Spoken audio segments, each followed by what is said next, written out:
We knew we needed a new facility. We had outgrown ours. It was very at risk from earthquakes, other major disasters. It was antiquated. It wasn't a healthy working environment. But it was time to break the mold and actually address a problem that's been creeping up in the fire service. Actually, two problems. First and foremost is firefighter health and safety. The health side of things from cancer.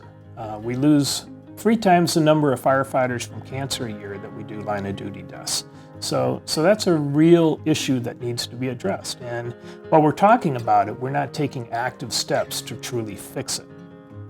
So, and the second thing is mental health for firefighters.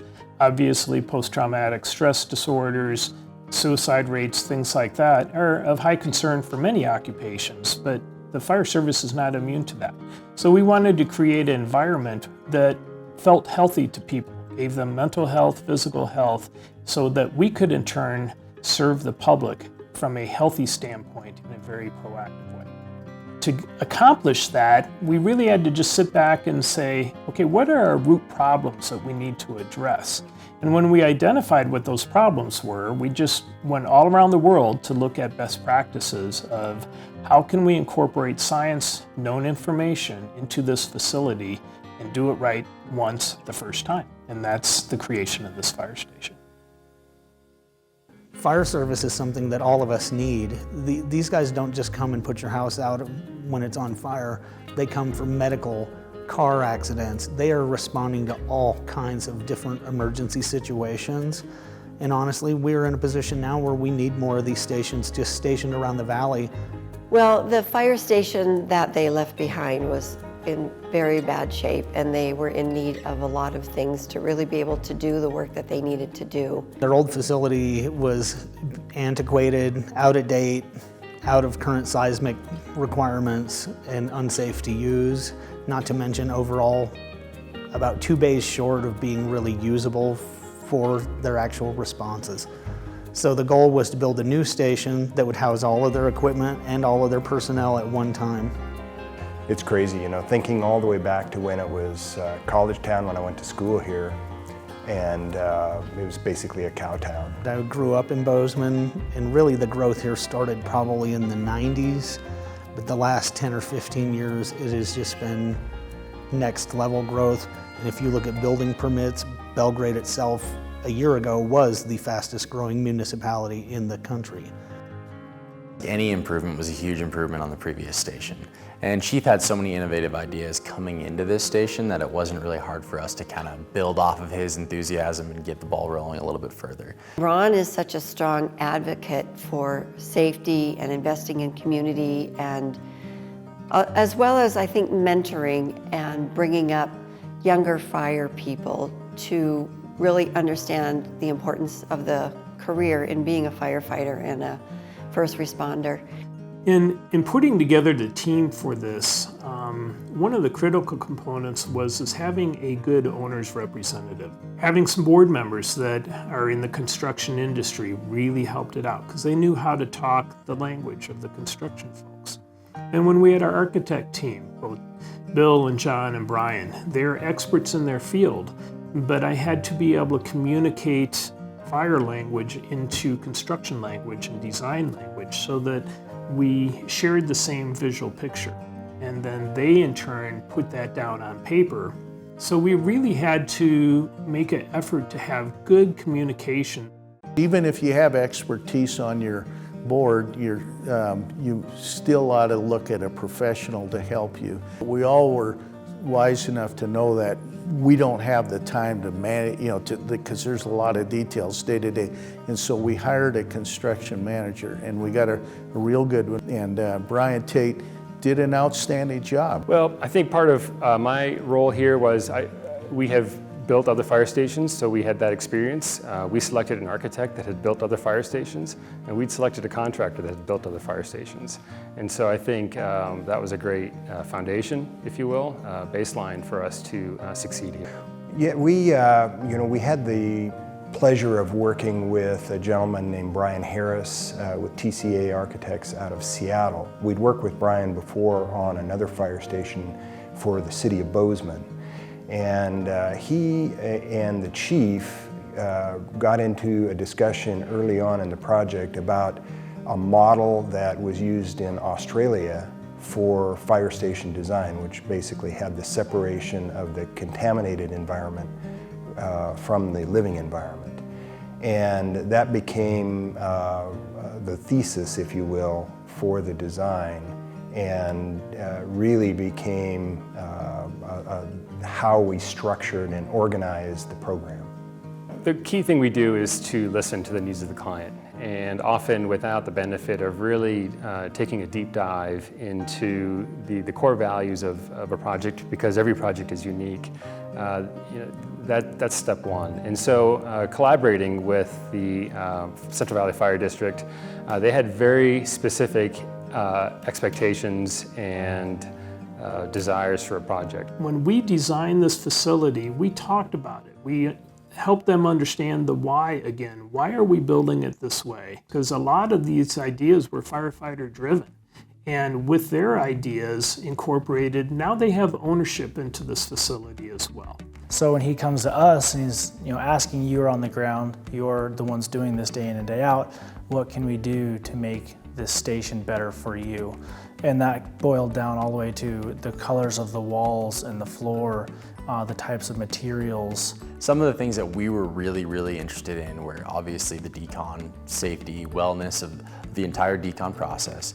In addition to the crew space, we really wanted a place that built camaraderie. We wanted an area that we could spend around each other instead of hiding in our rooms and things like that. And as well as the other things, of course, we wanted a really good gym. We wanted a great bay. We wanted comfortable bedrooms. We wanted more bathrooms than we had previously, and a better office space that we could work in. And those were kind of the must-haves, and then we sort of wanted just a better space to hang out in. And he was with us, asking us questions every step of the way, as the inside finishes, the outside, how's it gonna look, letting us vote on signs out front that the public are gonna see on what we like and what are we and our families gonna be proud of. So we've approached everything we do here to try to paint the big picture, the big vision, and then approach all those that are part of that. Can you contribute to this overall project to make it a win-win for everybody? And we're really grateful that everybody bought into that vision. With their ideas incorporated, now they have ownership into this facility as well. Yeah, so the project duration from conception to occupancy was about 2 years. It was about a year for the design process and taking the conception to the reality of the design, and then about a year for construction from that design effort to the physical building. We're very familiar with all of those construction styles, so I wouldn't say that any of the challenges were out of just the ordinary construction world, just the stuff we deal with every day. Bringing those materials together presents a challenge, but it was all heavily detailed out by Think One Architecture. There was a lot of pre-planning that went into this building. They had a consultant that helped with this that specializes in fire stations. I think that was to our advantage. So even if it was kind of new to us, it wasn't necessarily new to the design team. We take the International Building Code, of course, for a project like this, and that already has built into it a lot of critical design attributes that a life safety type structure would expect in it. And then, of course, with inspections. For example, in this project, we had a situation where the strength of the structural concrete of the foundation did not meet specifications. Because of this being a mission-critical facility in a high seismic zone, we took a hard look at that and actually demolished the portions of those foundations that were not up to spec, tore them out, and did it again. And so it's an example, while awkward in the moment, that we're not going to compromise on. In a nutshell, the most important hierarchy was to again, create an environment where the worst of the contaminants that the firefighters deal with are removed from their living environment. And that led to the design and construction of a separate decontamination building. But it also led to the organization of the plan to create airlocks and spaces for firefighters to enter living quarters without bringing in the contaminants that are otherwise associated with their work. There is the quick action doors, notification system. There is thoughtful design of how people move through the building and getting from point A to B quickly, whether it's from their living quarters to the apparatus bay or anything in between.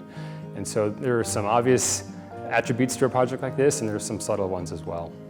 And all of these things are just multiple levels of security to improve that living environment. Obviously, we have more calls during the daytime than we do nighttime, and then certain peaks of time. So we actually built the station around quick access to the bay, knowing that they're going to be spending time in offices and doing trainings, things like that. We put the areas that they need to be closest to the apparatus bay, close to the apparatus bay. So during the day, if we get a call that comes in, they can be immediately on the trucks and out the door. We made sure we didn't have any steps or trip hazards, fall hazards and that.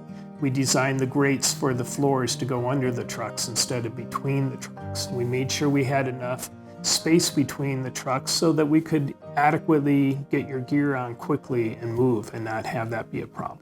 The doors that we put in are bifold doors that open sideways in 4 seconds versus roll-up doors that take 12 to 15 seconds to open up.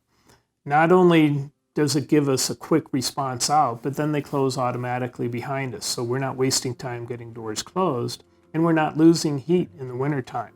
The design of that, again, is to just have a quick flow, a easygoing flow of movement towards the apparatus to get out the door quickly. From there, when we're out on the fire ground, we start cleaning up, and we're picking up the hose, so on like that. We really don't want to remove our PPE too soon. I know it's hot, I know it's sweaty, uncomfortable, but we want to keep that in place as long as we can, just again to mitigate some of that exposure. But when it does finally come time to break down, our folks will take their gear, they just strip it right off and put it into a black garbage sack and bag it up that way. And then we have wipes on the trucks to where they wipe off hands, face, groins, all the area that is subjected to quick absorption, and try to clean up that. Again, it's thinking, where do we break that chain of contamination? We pick up our hoses, we pick up our bag gear and so on, the breathing apparatus. None of that dirty stuff goes into the cab of the truck. It's all bagged or compartmentalized in a truck and taken back to our decon facility. There they'll put on latex gloves, we'll get all the equipment cleaned, the bottles refilled, and only clean stuff goes back into service on the truck.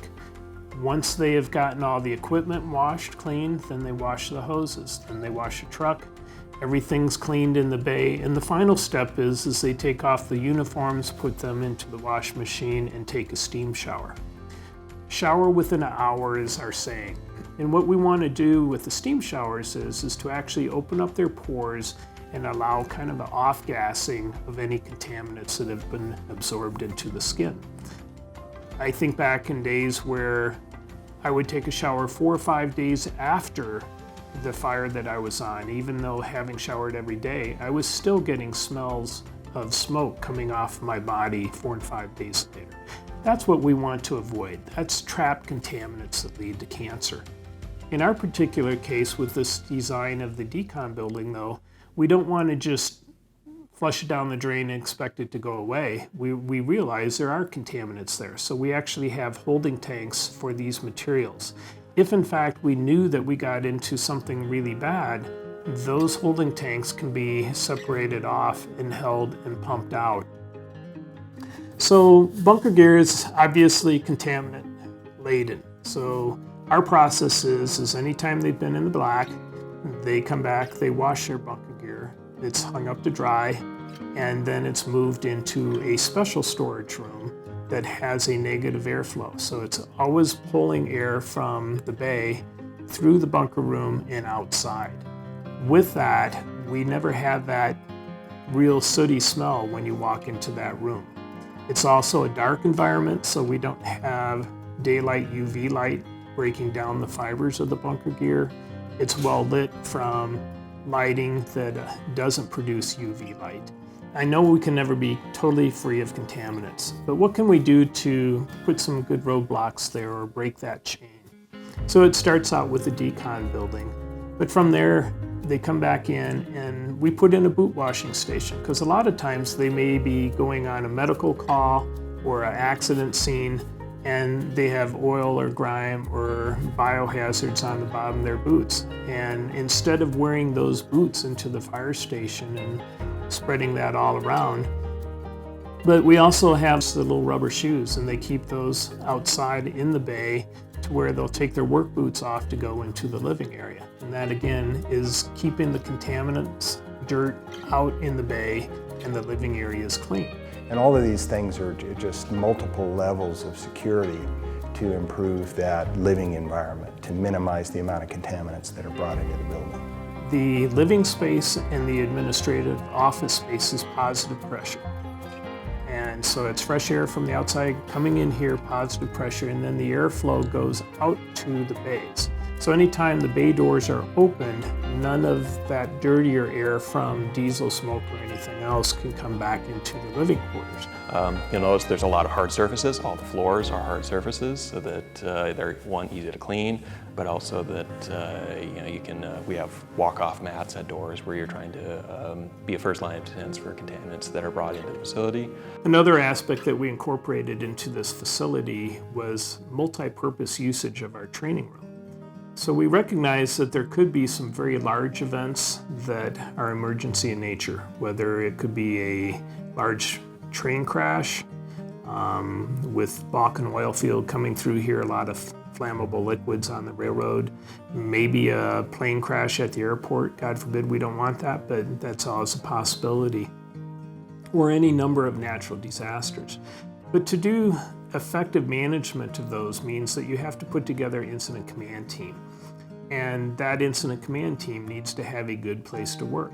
We're sitting in a room right now that is intended to be an emergency command center for a regional use. And so there may be multi-agency departments that are operating out of this particular building because we've built it to a standard that is in excess of normal construction, commercial construction projects. So whether it's structural redundancies, the inspections that went into it, and just an enhanced level of quality is another example of what makes this project really important. So when we built it in, we did all the cabling, power supplies, heavy-duty Wi-Fi, everything infrastructure-wise, so that we could set that up as a large incident command center that had individual computers, telephones, connections to printers, connections to TV for news feeds, live feeds, and really operate to have anywhere from 15 to 20 incident command role functions being filled. Even with having 8 bedrooms with 3 beds in each bedroom, in an emergency state, we could have more than one person in each bedroom with 3 separate beds. So we could effectively house 24 people around the clock. Our sleeping arrangements would be such to handle that. The bathroom facilities are in place to handle that. Since I mentioned that we're close to the airport and close to our railroad tracks, it impacts a lot of the firefighters' ability to sleep. So there's acoustical control at all the sleeping rooms.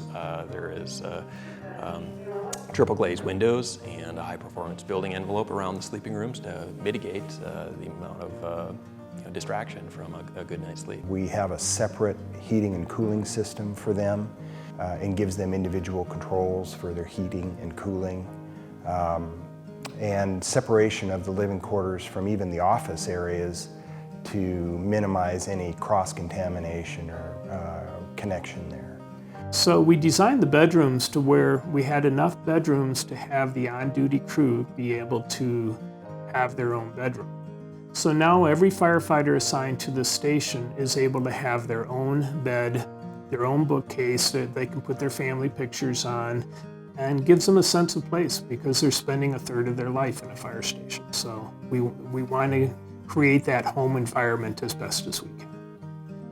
The workout area was designed to be away from the sleeping rooms, primarily because some guys like to get up at 5 in the morning and get their workout in. or do it late at night. And we don't want the sound of the weights being transmitted through the cement floors or things like that. So it's on the other side of the bay. But again, they spend an hour a shift every time they're on duty out there. And so it's close to the bay again for that quick response. Everything fits. We have the opportunity to have the decon bay, but we also have a gym where we can work out at. We have room, like it's a priority to do physical fitness every day. Being able to sleep away from everything else. So in the morning, when I get up earlier, when I'm making coffee, I'm not waking up the captain. I really love the like the firefighter work area. You know, I love where we can all have a space. The captain's office is right there. We have more space to kind of interact with each other. It's a good chance for us to kind of push each other and learn new topics and have our meetings. We're in our own little spot. And before we were kind of crammed into a little tiny half of a bedroom, and we'd all, you know, sometimes 6 or 7 or 8 of us be in there having a conversation. So it's nice to have our own space now to sort of orient our thoughts for the day. Everyone's very proud of it, and everyone loves to bring their family here. Their kids are just in awe. They get to see the signs out front, and these giant red doors, with the apparatus parked inside, so everyone's loving to bring their kids and their family here, and you're really proud of your station. I mean, our job is still the same. Day to day, we're still doing the same thing. We still take the same pride in the things that we do. For us, it's a little more pride in our station. I think it's fun for us to bring our wives in here. It's fun for us to bring our parents in here. So that pride that's kind of instilled with the new station, although it seems like it's silly, it's an inanimate object, it's our building, it's our place, it's kind of our identity. And it's become that for us, so we're really happy about that. I mean, everything we do from day to day hasn't changed at all. But as far as our pride in the actual station, we're all happy to have it, and we feel like it's a great reflection of who we are as a department. Well, I think the one thing, an additional element that is totally separate from the issues that we dealt with from a design standpoint for the firefighters was the importance of this facility to the community. The fact that this building is going to become a landmark gateway building for the community of Belgrade. And that was extremely important, that this building speak to the civic nature of it, and it's a reflection of the community and the positive growth that this community is headed towards. And I think that was extremely important, and I think that as a team, we were able to accomplish that.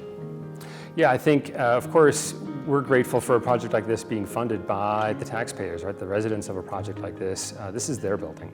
And so we're again sitting in a room right now that is intended for multi-use, where folks that taxpayers or the community can come and use this facility for their benefit. But of course, it becomes an anchor for the community as well, located in areas that are intended for growth and accessible to the public. And its adjacencies to the airport have obvious value as well. And so we really encourage the public to come use their building. Having those big open glass doors where the public can see our apparatus, they can see us in there working on our apparatus, doing daily checks, knowing that their taxpayer dollars are getting taken care of, trusting that every cent that they're spending is allocated wisely, and it's not just thought of as a piece of equipment or a truck. This is your equipment and this is your tools, and we're going to take care of them. We're going to make them last 20 years. This is going to make us safer in the long run. Maybe it is an extra thing, and to wash your boots or wash your hands or completely strip down all your gear, throw it in the washer instead of just putting it back on the rack. But it keeps it cleaner. I mean, it's better for us to breathe. This department was very proactive rather than reactive. They looked at what we do on a daily basis and realized the fire service is a 20 to 30 year career, and figured out ways that when we're done here, we can have the retirement we want. And at the end of the day, the goal is to have a good career and have a life after our career as well, and not be sick. So I think those extra steps, I don't see them as a burden. I think they're just precautionary for a better life.